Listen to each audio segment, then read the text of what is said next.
Hello, and thank you for joining us on the Designated Pundits. MLS Matchday 20 is right around the corner. We have two prediction shows, two chances to get some picks right. We have all but two games we're covering in this episode. Let's get right into some picks.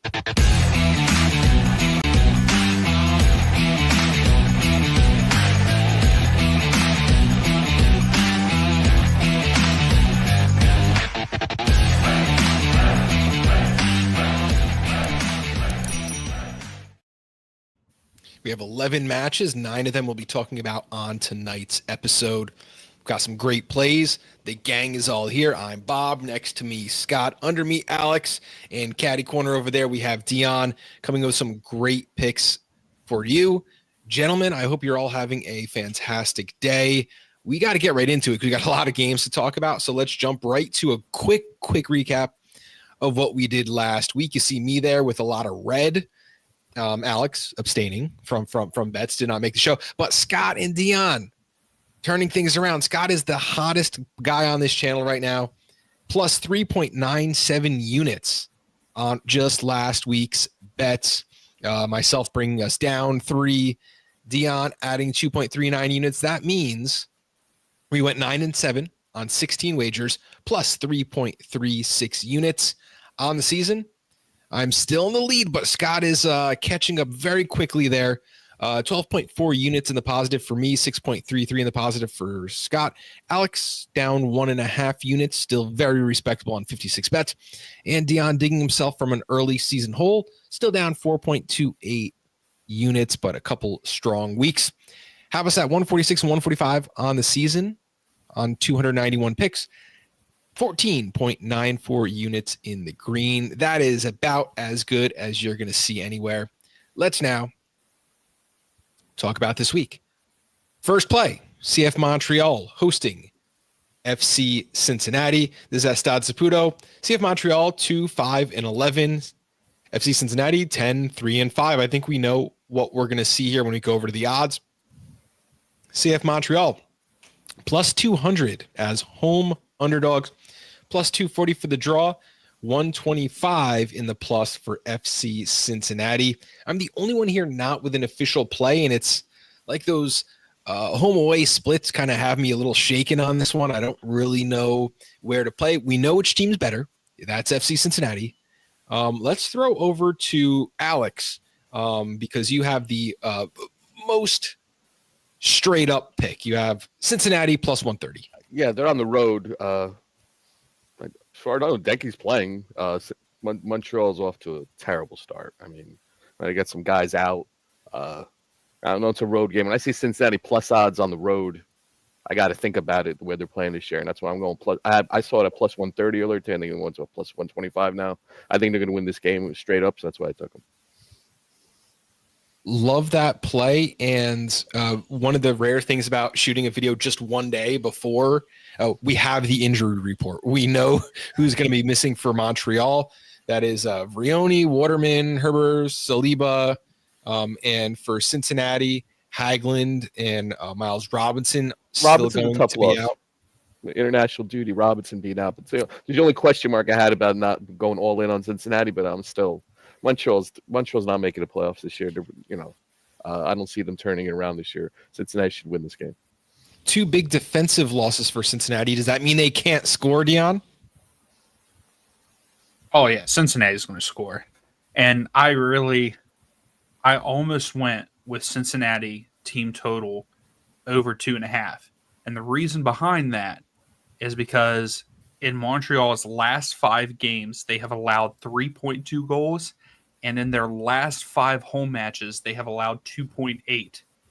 But then if you look at Cincinnati, they have only scored on average 1 goal in the last 5 away matches. And then in their last 5 matches, only 1.6. So I kind of stayed away with it. But I went with Cincinnati team total over 1.5. It was at negative 105. I don't know what it's at now. But I definitely see Cincinnati scoring at least 2 in this one. I like that, and that is also congruent with what Scott has cooking up for us. Yeah, I have a strong Cincinnati lean. I do think Cincinnati gets away with this, but I guess I just had a little more doubt, kind of based off of what Deon is saying here, since he sometimes is not able to run up the score. So I kind of took that element out of it. I'm looking for Kevin Denke to just get 2 or more shots on target in this game. That's plus 175. And I guess the reasoning behind that too is that Montreal have conceded 33 goals, which is one of the worst in the league, like third or fourth worst, something like that. But as far as XG conceded, they're really middle of the pack. So something else is at play there. I don't know if it's, defensive frailties, lack of sort of talent at keeping the ball out, or if other teams are just overperforming their finishing against Montreal. But something there just has me a little bit worried. So think he doesn't have to score for this to hit. Just two or more shots on target. He averages like 1.7 per game. So that's an easy push for him. I like that. And actually, I was debating one other one that I want to float past you. Go for it. Evander as an anytime goal scorer in this game is like plus 360. I This like feels that. like a game that he would 360 is wow. That's up there. I like that a lot, but I wouldn't play both. I wouldn't have both as an unofficial card. Really, when I do goal scores, it's not like a full unit. It's like a quarter of a unit, something like that. Mm-hmm. And if you're asking for them both to do it, it's like, oh, well, maybe Denke's 2 shots get blocked, and then Evander finds the back of the net. I might rather play that like a anytime goal or assist on Evander. That might be closer to plus or maybe minus 120, like at game time. That's looking pretty good for me there. Montreal Impact, yeah, they're giving up a ton of goals, 33, but 10 of those are like over 2 matches. So that's why their numbers look a little skewed, because when they got beat to crap by Toronto and then 6-0 and then lost 4-2 to Inter Miami the next week, like they're not necessarily as bad. You'll see a lot of like 1-0 losses, a couple 2-0 losses in there. They're not necessarily getting beat up every time. 3 official plays for Montreal, Cincinnati. Scott with Kevin Denke, 2+ shots on target, plus 175. Alex, Cincy at plus 130. And Deon, Cincy team total over 1.5 at minus 105. Next matchup, we have the New England Revolution hosting Nashville SC. 1 official play for Alex in this one. Let's take a look at the odds. Here you have the New England Revolution plus 195 home underdogs, Nashville plus 130 road favorites. Over under 2.5 goals, minus 122 for the over, and plus 100 for the under. Alex. Yeah, I like the way Nashville's playing. They've been playing really well for the past month or so. So I went with the Nashville in the over 1.5. I got pretty good odds on this. What did I say? Plus 195. That's why I took it. I like the odds on this. I think Nashville's going to win. I know Zimmerman's out. I'm not really worried about it. I'm playing on turf. There was some concern, but the way Nashville's playing right now, I'm going to ride them out. I'm going to take this. I'm going to take the over at 1.5 because I like the odds. Plus 195. Nice payoff if I can pull this off. Looking at the inactives for this match, Revolution is going to be without Alex Bono, Ganago, possibly Polster or Luca Langoni. Nashville does have a list of players who are going to be out, but it's like a couple subs with like the under whatever age team, and then Walker Zimmerman. So like how that's going for you, Nashville, and a 1.5. That means they need to win 2-0, 2-1, 3-1, 3-0. Any of those combinations will work, and that does kind of signal that Alex is feeling the over 2.5 goals just a little bit. Nashville, the team total over a 1.5, plus 120 if that you would prefer a bet of that nature. Anyone else, any thoughts on New England Revolution hosting Nashville SC? All right, then we'll move right on. Next up is going to be Toronto FC hosting the New York Red Bulls. Toronto FC 3 wins, 4 draws, 10 losses. And the Red Bulls 8 wins, 3 draws, 7 losses. This one is Wednesday, 7:30 at BMO Field. Taking a look here at the odds, this is another one where the away team is the favorite. Red Bulls plus 125 away. Toronto FC plus 210 at home. Over under 2.5 goals, plus 108 for the over. and minus 130 for the under. Those are the numbers that I will be attacking one way or another. If you look at the over-under 1.5 goals, the team total for Toronto, plus 215 just to score twice, and they're at home. That is long odds for the Red Bull. Over 1.5 goals, plus 132 for the over, minus 170 for the under. So, yeah, unders seem to be what Vegas is favoring. Two official plays, me and Deon. Deon, we'll throw over to you first. Yeah, so in this one, to be honest, I was just looking for one other pick to make. And Toronto's just not playing good at home with only one win, currently on a 4-match losing streak there at home. And I know that Red Bulls only have one win on the road this season. I just like Red Bull in this one, but I also a little bit of a safety net with a draw no bet for the Red Bulls. Yes, it is at, I think, negative 160, but I'm hoping to just get a win on the board with that one. Like that. Yeah, that is a long odds play. I'm taking the Red Bull team total. Taking that at plus 132. That's what I think is the most likely play. Now, Red Bull, they were scoreless against Austin. Didn't look good in that match, but they've scored 8 goals in their last 4 matches and 16 in their last 8 matches. So they are reaching that 2 number just about every match now. And notable admission from the injury report is Lewis Morgan. He looks like he's going to be cleared to go in this match, someone that we haven't seen in a long time, someone that we'd love to see, maybe adding a little speed up top. Emil Forsberg, Choupo-Moting, they seem to be combining scoring goals. Add Lewis Morgan to that mix, and it doesn't matter that you're using a whole bunch of young talent up top like Bogusz and Harper, Mitchell Morales, all these guys who are either on an international or out down with a knock, like Peter Stroud being suspended. Toronto, they have a laundry list of players being out on Canadian duty, including Gomes, Larea, Franklin showed up on the injury report. It just seems like Red Bull is going to put 2 in the back of the net.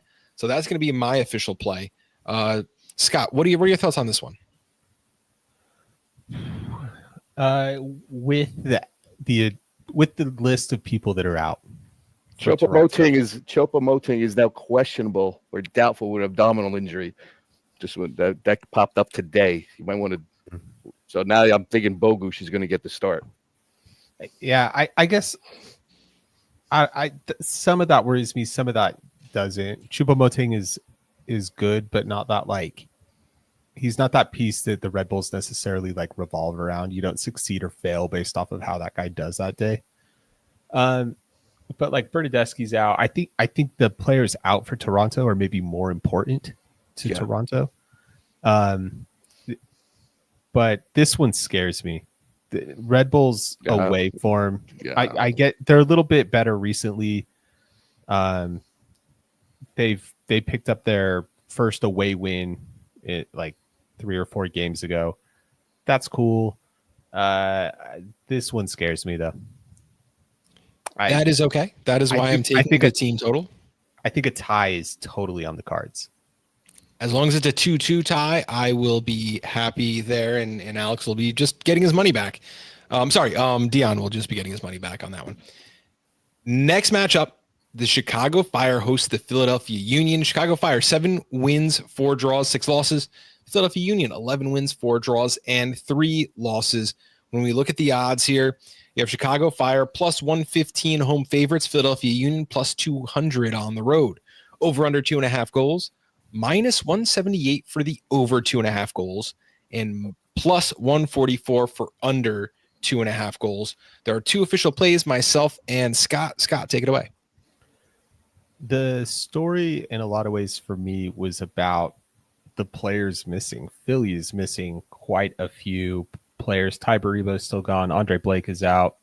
Glavinovich is out. Harriel's out. Sullivan is out. Ura is out. Westfield is out. Contributors out for Philadelphia. That, to me, that means something. A couple of guys questionable, expected to be back in. Jesus Bueno and Mbaizo. For the Fire, Chris Brady.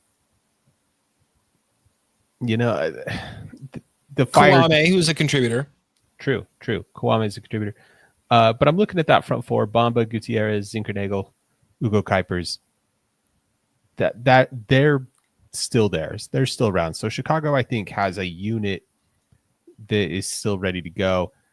I don't know that that's enough to win this game. I didn't really want to pick a winner, especially because Philly could still be tough defensively, whatever. So I just think, hey, you know what Chicago does? They create chances. They give up chances. Hugo Kuipers is kind of their main man. Get him 2 shots on target. That's plus 145. He doesn't have to score, just 2 shots on target. I like that a lot. Yeah, Philadelphia is short a lot of guys. They have players on international duty. That's because their academy is really good. But guess what? Like that, it's a double-sided sword. Like you do lose a lot of players on international duty, but you have a lot of guys who can fill in and be contenders. It's worth noting with a really similar lineup that they put up against Charlotte, Philly got the win. I am not so worried about some key pieces missing for Philadelphia as I am like the home away splits. Philadelphia has 5 wins, 1 draw, and 2 losses on the road, plus 5 goal differential. Chicago at home, 1 win, 4 draws, 2 losses with a -2 goal differential. Philadelphia plays better or very good on the road and at home. Chicago Fire can only win on the road. I'm taking the draw no bet for Philadelphia at plus 130. I do need that insurance, and I didn't want the double chance at a really low, like -150, -160 number. So instead, I'll take the draw no bet. If it's a draw, I'll walk away with 1 less bet. I'm completely fine with that. But if Philadelphia win, plus 130 is a nice chunk of cash, especially considering that these two teams are in much, much different forms. If this wasn't a weird international week, you know who we would be taking. This wouldn't be plus 200 for the Philadelphia Union. Deon, I see you shaking your head. You also like Philly this week? I mean, if they were full, if they had a full squad, yeah, I think we would all be in agreement that Philadelphia would win this on the road if they had a full squad. But I was iffy about it. I think I had the same reserves as Scott. Like with so many people out and key contributors with the Union, I couldn't make a bet in this one. Points well taken. We'll see if Philadelphia can get 2 straight wins with a modified lineup. It is worth noting that they've only played 2 games in this entire month, June 1st and June 14th. So they should be a little well rested there. 2 everyone's coming off a fresh week off. FC Dallas, they're hosting the San Jose Earthquakes. FC Dallas, 5 wins, 6 draws, and 6 losses. San Jose, 6-5-7. This is a game that I will not be watching live because there's 4 other better games in the same time slot. However, just because it's not going to be a great matchup doesn't mean we can't find some good plays that the sportsbook's offering. And here, either team you like is plus money. FC Dallas plus 125 at home. The Quakes are plus 200 away. Over 2.5 goals, minus 184. The sportsbook only considers goals. This is, probably closer to a 3.5 goal game here. Under 2.5 goals, plus 150 if you like a low total. For those of you watching on YouTube or on Spotify video, you can see the numbers up for the home and away team totals as well. 3 official plays, myself, Scott, Deon. Deon, you have one of the safer bets, so why don't we start with you, and then we'll move to Scott. Yeah, absolutely. And I went with the safer bet of the Earthquakes with a draw no bet at 120 plus 120. Dallas are just horrible at home. I don't understand how they can be that horrible because I feel like they have a good offense. They've been good at home forever. Mm-hmm. That was the one thing you could hang your hat on with this team. I would add, I always look at taking Dallas when the summer months start hitting, when it starts hitting triple digits down south. This is a game I almost took Dallas, to be honest with you, just for that strategy alone. For years, I love taking Dallas at home, especially during the summer months, like taking Colorado when a visiting team comes. I always look at Colorado when they're home. This is one of the times where I would not be surprised if Dallas can actually pull this off. This is to me, it's a trap game. I didn't touch it, but it's hot in Dallas, man. The way teams coming there, that's why Dallas is usually good at home. This is now's the time where I start looking at Dallas at home. I really do. Sorry, Deon, I poked a hole in your rhythm there, and Alex just put his whole foot through it. I love it. I'm just telling you that, dude. That's always looked at Dallas for years. And to be honest, I didn't even think. I didn't even think about that with Houston with the summer too. months. Houston and Austin, summertime at home, definitely. Yeah, I'm still going to stick with San Jose though. I think San Jose, they still have a good lineup. I think Chicho's back, right? I don't think he's on the injury list, so He is. I think that we're going to see multiple goals in this one. I think either way. But yeah, I'm draw no bet. Earthquakes. It's an interesting one. This game, I kind of agree with Alex. It's a bit of a trap game. Yeah. And looking at it, my gut tells me that Dallas is actually the team. And some of that is like San Jose on the road are not as offensively proficient as they are at home. They're not always getting, multiple goals. They're not winning by tons usually it's like 1, maybe 2 goals. But Dallas is so inconsistent.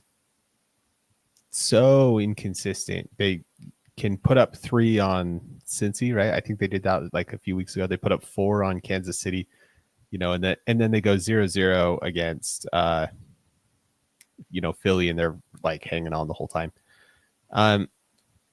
So they're just too inconsistent for me to pick them. San Jose, I was a little worried by their lack of consistent offense, but Chicho is back.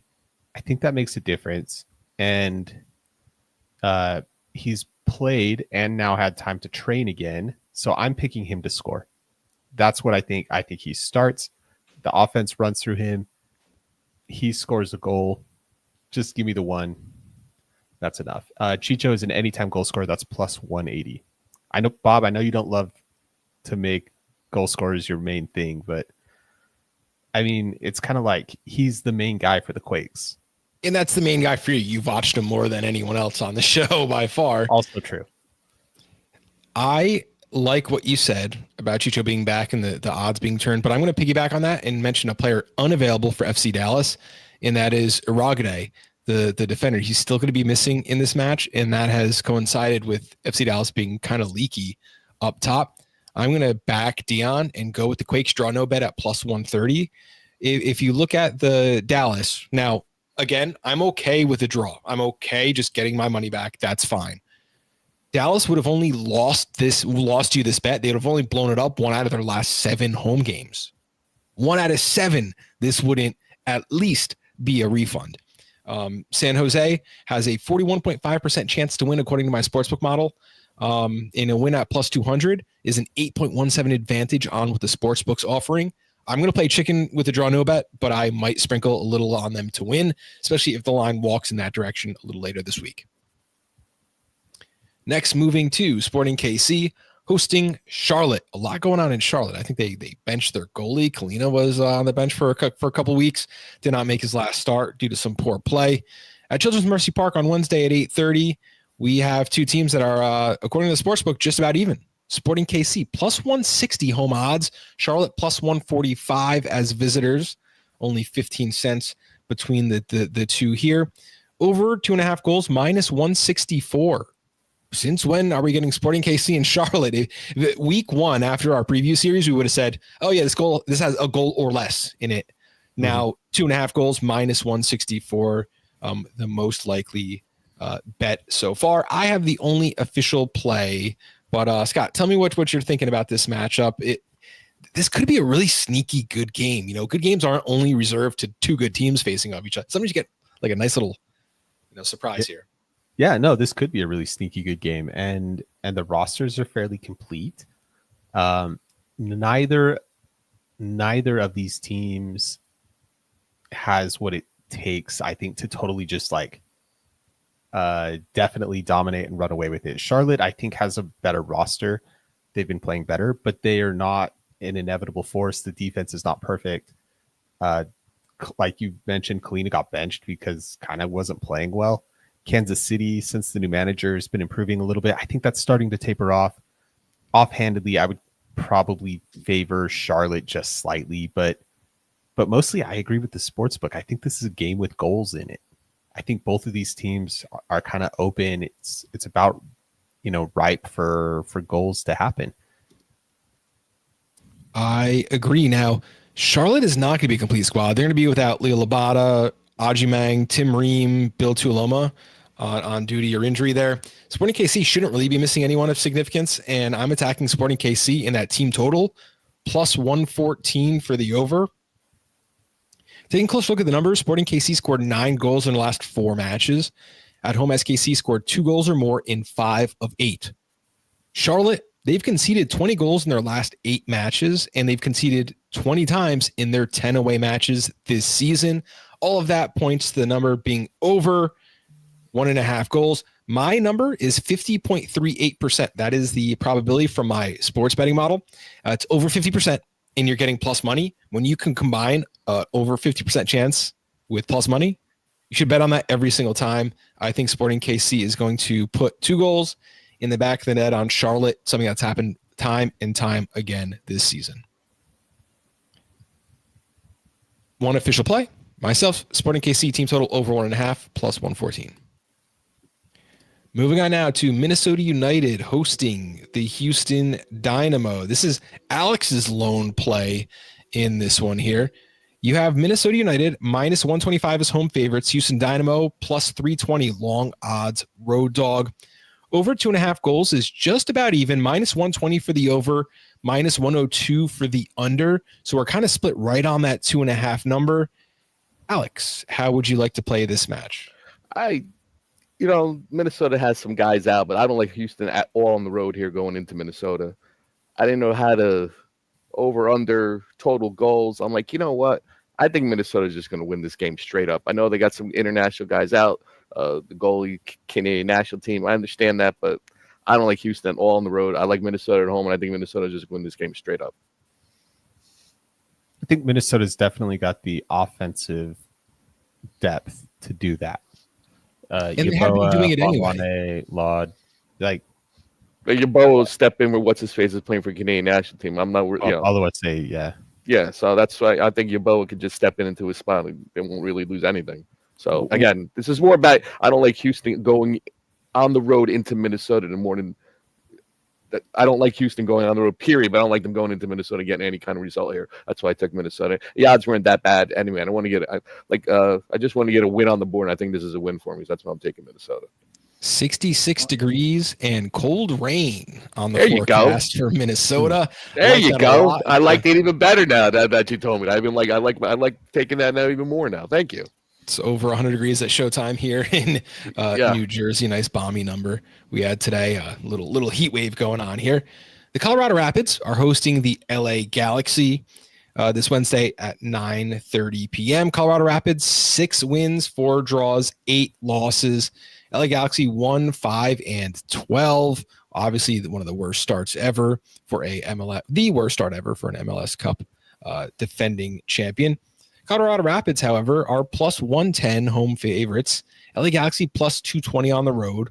And the over 2.5 goals minus 170. Again, a big number. We're seeing that in MLS where like this 2.5 goal number just almost isn't playable in most matches anymore because it's either such a likelihood of it being over, you're getting a bad number, or it's so risky betting it that it might not come into play. However, oddly enough, there are 2 low-scoring plays and 1 official pick on a winner. We're going to throw over to Alex, who's picking a winner in this match.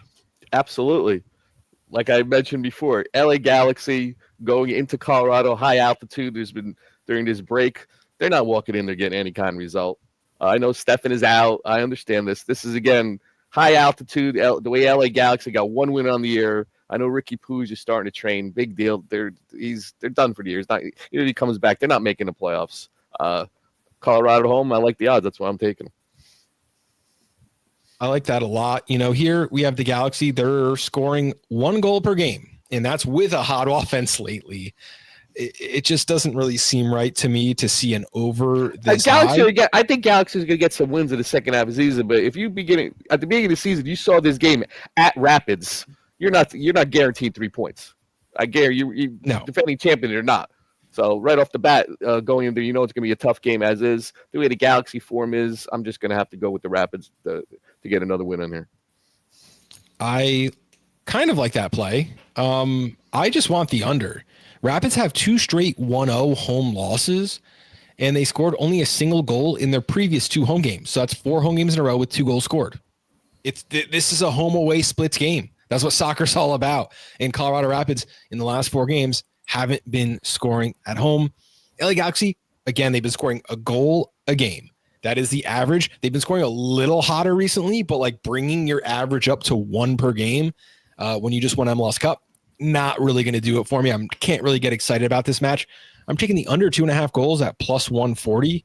I just think that it has, according to my model, 45.63% chance of hitting, almost 50%, and it's at plus 140. You're getting a lot of juice on what the sportsbook's offering here. And I know Deon also thinks this is going to be a low total. Yeah, I think this is going to be a low total. And really what I looked at on this one, I went with both teams to score no, because the last 5 matches there in Colorado, one team has gotten shut out. And in the last 5 for Colorado, 4 out of their 5, there has been a shutout. And then a little bit different there for the Galaxy, but I just don't. I really like the odds on that with plus 160. So I went with both teams to score now. The Galaxy are 2 out of their last 5. That would hit for them. So totally possible. I think the thing that I looked at that made me swerve on this is the average LA Galaxy road game. Like throughout recent history, which I get has a place, but the average Galaxy road game is like 3.4 goals per game. The average Colorado home game is like 2.4. The average of the average is like 2.9 goals per game. So if both of these teams do sort of an average, over 2.5. I agree. I mean, it's not up for me to agree. Numbers are numbers, right? But yeah, that's which what team is going to be doing the scoring in this one? Which one? That's what's tough, and that's why I kind of swerved a little bit, because the Galaxy's offense is finally capable of it. The players are healthy. Peck and Paintsil are finally healthy and healthy enough and have played a little bit to actually get a little bit of rhythm going. That was a thing at the start of the season, is they were kind of doing the injury dance, and they were on and they were off and they were on and off, and one of them would be in and the other would be out. So they're finally getting a little rhythm going.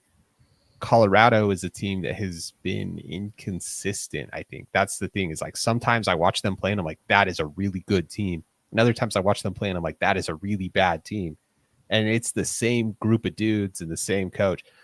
And so who shows up, it could be that they don't show up, but the Galaxy, runs out of gas, and this could be a 0-0 game.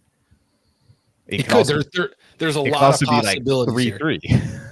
Deon is not picking which team is not going to score. He just says one is not. I have an under of 2.5 goals. Alex has Colorado at plus 115.